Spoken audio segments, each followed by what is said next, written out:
በህይወትህ ምን ተማርክ? ምንም ነገር ይፈጠርብህ አርፈህ አላማን አሳካ። የተማርኩት ነገር እሱ ነው። በቃ ሰው ልጅ ምንም ብታረግ ያወርብሃል። ምንም ነገር ስራ ሄት ስፒች አለ። ምንም ነገር ስራ ኔጌቲቭ ነገር አለ። ምንም ነገር በቃ ለምን እርዳታ እንትን አትሰራም? እና ማስተራብነት የሚለቁት ቪዲዮ ላይ ሄት ስፒች አለ። በቃ ምንም ነገር ብትሰራ አለ ኔጌቲቭ ነገር። እሱ መቋቋም መቻል አለበት። ስድብ መቋቋም መቻል አለበት። ኖባዲ ኬርስ አንቲል ዩ ዊን ይባላል። ለፋትህ ዋጋ የሚኖረው ቫልዩ የሚኖረው ውጤታማ እስከሆንክ ድረስ ብቻ ነው። የልብህን የሚያቅልህ ስጋትህን የሚያቅልህ አንድ ፈጣሪና አንተ ናችሁ። ሌላው ውጤትህን ብቻ ነው የሚያየው። ከዛ ወንድሜ ውጤታማ እስክትሆን ድረስ ልፋትህን እናታውቀው። ብዙዎች ብልጠት ሲባል ሰውን አታሎ መኖር፣ በሰው ላይ ተረማምዶ ማሸነፍ ወይም ነገሮችን በውሸት ማሸነፍ ይመስላቸዋል። ይህ የጅሎች መንገድ ነው። እውነተኛ ብልጠት የሚባለው ግን ይሄ ነው። አውቀህ ዝም ስትለው አንዳንዴ ጅል ያደርጋል። እሺ ስትለው ጅል ያደርጋል። በቃ እየሳኩኝ ዝም እላቸዋለሁ። አንድ ጊዜ አሁን ከበተትኳት በኋላ ራይዳ እዚህ ኬክ ነው እኔ ጃጁና እኔን ጠይቄ ይመስለኛልና ወደ ቤት ያዞረኛል። ዝም ብሎ አንተ አያውቅም ብሎ ማለት ያዞረኛል። ወዴ እኮ በሎኬሽን አሁን እንትን ያዞረኛል። ደረስን ስለው ያዞረኛል። አዙረኝ እሺ 300 ብር ምናምን መጣ። ግን ያው ታውቃለህ ሾፌር ምናምን በቃ እንትን ብዬ ተጋብቻለሁ። ከፍዬ ወረድኩ። ትክክለኛ የህይወት ለውጥ ከፈለክ በገንዘብ ላይ ያለህን አመለካከት አስተካክል። ገንዘብ ካከበርከው ያከብርሃል፣ ካረከስከው ይረክስሃል። ዛሬ ገንዘብ አገኘህ ካስቀመጥከው ካተረፍክበት የተከበረ ህይወት ይሰጣል። ከናከው ነገ አገኘዋለሁ ብለህ ካጥፋፋኸው ደግሞ የለማኝ ህይወት ነው የሚሰጠህ። ትኩረት አድርግ እዚህ ጋር። አንደኛ ከዛሬ ይልቅ ነገ ማየት።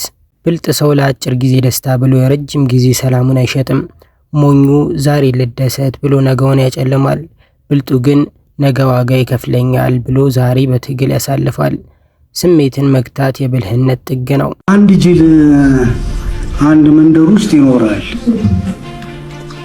የመጨረሻው ጅል ከመሆኑ የተነሳ 50 ሳንቲም እና 10 ሳንቲም አይለይ እና ሰዎች የመንደሩ ነዋሪዎች ይመጡና አንተ ጅል ናስቲ ከዚህ ምረጥና ውሰድ ይሉና 10 ሳንቲም እና 50 ሳንቲም ሲያረጉለት 10ዋን ያነሳል።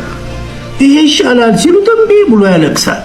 አይ ጅል ንጉዱ ይሉና 50 ሳንቲም እና 10 ሳንቲም ያወጡለታል። አሁንም 10ዋን ያነሳል። አሬ ይሻላል ሲሉ ተዋር እምቢ ብሎ ያለቅሳል። በኋላ ዘመዶቹ እያፈሩ ሄዱ። በዛች እያፈሩ ሄዱና አንዱ ዘመዱ መጣና አንተ ጅል ሁሌም አንተ እንዳፈረን እንቅር።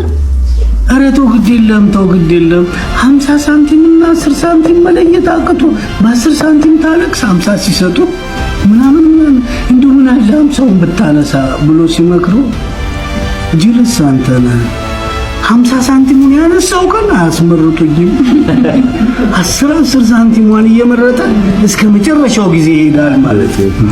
50ዋን ያነሳ ቀን አወቀ እኮ ያጅል አወቀ ብለው ያቆማሉ። አይ አንዴ ናት ያቺ 10 ሳንቲሟ ግን ዘላለም ናት።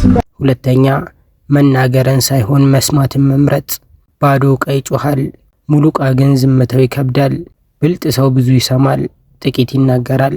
ምክንያቱም በመናገር የምታሳውቀው የምታውቀውን ብቻ ነው። በመስማት ግን የማታውቀውን ትማራለህ። መቀስፉን ቁረጣቸው። ንስር ሆነ ሳለ ከዶሮዎች ጋር ምን ትሰራለህ? ቆም በል፣ ጓደኞችን ተመልከት። እነሱ ካላደጉ አንተም አታድግም፣ ባለህበት ትቀራለህ። ዙሪያህን እይ። በዙሪያህ ያሉ 5 ሰዎች ደካማ፣ ሐሜተኛና ራዕይ የሌላቸው ከሆኑ 6ኛው ደካማ አንተ ነህ። ከፍ ብሎ መብረር ከማይችሉ ጋር ሆነህ እንደ ክንፍ ይዘረጋል። እነሱን ተሸክመህ ተራራ መውጣት አትችልም፣ ወደ ስኬት መድረስ አትችልም። በቃ ወደ ታች ነው የሚጎትቱህ። ስለዚህ ክብደትህን አቅለል። ጊዜው አሁን ነው። ጨካኝ ሁንና ቁረጣቸው። ስልክ ሲደውሉ አታንሳ፣ ሲጠሩ አትሂድ። ብቻህን መሆን ካለብህ ኩሩ ብቸኛውን። አንበሳ የሚሄደው ብቻውን ነው። በግ የሚጓዙ በመንጋ ነው። ጀግና ለመሆን ክፍያውን ክፈል። መንገድህን አጽዳ፣ ቦታን ቀይር። የደሃ ልጅ ሆነክ ማለት ነው ትምህርትም የማይገባ ከሆነ እናትና አባትህ ያልነገሩህን አንድ ነገር ልንገር። ማንበብ መጻፍና መሰረታዊ የሂሳብ ህጎችን የምታ ከሆነ ጊዜህን ማለት ነው የማይጠቅመህ ትምህርት ላይ አታባክ። በቃ ካልገባክም ካሁኑ ያዋጣኛል ብለህ የምታስበው የሙያ ዘርፍ ላይ ወይ ደግሞ የሆነ ኮርስ ላይ ትኩረት አድርገህ ስራ። አይ ቤተሰብ አያዳምጠኝ የምትል ከሆነ ደግሞ ጎን ለጎን ሌላ ነገር ስራ። መጨረሻ ላይ የሚያዋጣ ከሱ ነው። አይደለም ትምህርት ለማይገባው ማለት ነው ሰቃይ ተማሪ ሆኖ ተመርቀው ሲወጡ ጌታን ነው ምን የሚያስቅ ደሞዝ ነው እያገኙ ያሉት። ለአብዛኛው የዩኒቨርሲቲ ተማሪ ማይንድሴት ቢውል የተደረገው ደግሞ ቅጥር ላይ ነው። ትምህርቱ ራሱ የሚያደርግህ ወጥተህ እንድትቀጠር። አሁን ያልኩህን አድርግ፣ ከሆነ ዓመት በኋላ ታመሰግነኛለህ። ሶስተኛ ዝም ብሎ አለመጋጨት። ብልጥ ሰው ጦርነቱን ይመርጣል። ለሚወረወሩበት ድንጋይ ሁሉ መልስ የሚሰጥ ሰው ጉዞውን መጨረስ አይችልም። አንዳንዶቹን በዝምታ፣ አንዳንዶቹን በፈገግታ፣ አንዳንዶቹን ደግሞ በመተውለፋቸው ያንተን ደረጃ የማይመጥኑ ሰዎች ጋር አትከራከር። በሃያዎቹ የእድሜ ክልል ውስጥ ከሆነ ያለኸው ከዛሬ ጀምሮ ለሚቀጥሉት 5 ዓመታት አንገትህን ደፍተህ ስራ። ከዚያም ለሚቀጥሉት ረጅም ዓመታት የነጻነት ህይወት ለመኖር ዛሬ ጀምር። ወንድሜ በህይወትህ ውስጥ ፈተና ከበዛብህ አትዘን፣ ታገስ። ምክንያቱም አስተውል፣ የጨረቃም ውበት የሚጨምረው ጨለማ በዙሪያዋ በጨመረ ቁጥር ነውና። አራተኛ ወዳጅን መለየት።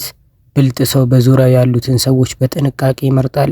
ዝንብ ወደ ቆሻሻ፣ ንብ ደግሞ ወደ አበባ ትወስድሃለች። ጓደኞችህ ወደ መልካም ነገር የሚገፋፉህ ከሆነ አንተ ብልጥ ነህ። ወደ ጥፋት የሚጎትቱህ ከሆነ ግን ቆም ብለህ አስብ። ወንድ ሆኖ መፈጠርና ወንድ መሆን መካከል ትልቅ ልዩነት አለ። ይህ የገባቸው ጥቂት ወንዶች ብቻ ናቸው። ብዙ ወንዶች ኑሮን ለማሸነፍ እንቅልፍ ያጣሉ። ያልገባቸው አንዳንድ ወንዶች ደግሞ በፍቅር ወድቀው እንቅልፍ ያጣሉ። እስር ቤት ሂዱና 20 ዓመት የተፈረደባቸው 22 ዓመት የተፈረደባቸውን ሰዎች ጠይቋቸው። ለ5 ደቂቃ ስሜቱን መግዛት ቢችልና እጁን ከመሰንዘር ቢመለስ ኖሮ 20 ዓመት አይፈረድበትም ነበር። ግን ኢሞሽናል ኢንተለጀንስ ሎ ስለሆነ ተናደደ፣ ንዴቱን ለመወጣት መታት፣ ገደላት፣ 20 ዓመት ተፈረደበት። ስለዚህ ኢንተሊጀንት ከሆናችሁ ኮንቬንሽናል ኢንተሊጀንት ሁኑ፣ እውቀት ይኖራችሁ፣ ኢሞሽናል ኢንተሊጀንስ ይኖራችሁ። ራሳችሁ ስሜቶቻችሁን አይደንቲፋይ አድርጓቸው። አሁን እየተናደድኩኝ ነው። ኦኬ አም ጌቲንግ አንግሪ፣ አም ጌቲንግ ፍራስትሬትድ፣ አም ኤ ሊትል ቢት ዳውን፣ ዲፕሬስድ ሆኛለሁ። ስለዚህ እንዴት ማኔጅ ላድርገው ብሎ ማለት ኢሞሽናል ኢንተሊጀንስ ይባላል። ከወንድሜ ጋር፣ ከእናቴ ልጅ ጋር፣ ከጓደኛዬ ጋር፣ ከኮሊግስ ጋር፣ ከአብሮ ሰራተኞቼ ጋር ኢንተራክት ማድረግ መቻል ሶሻል ኢንተሊጀንሲ ነው። አንገርና ዴንጀር በአንድ ፊደል ነው የሚለያዩት ይባላል። እስቲ ስለ እስክሪብቶ ስለያዛችሁ አንገርን ጻፉት። አንገር ብላችሁ ጻፉ እስቲ። እሺ ከፊቱ ዲ ጨምሩበት። the letter D like in David ምን ይሆናል? ዴንጀር።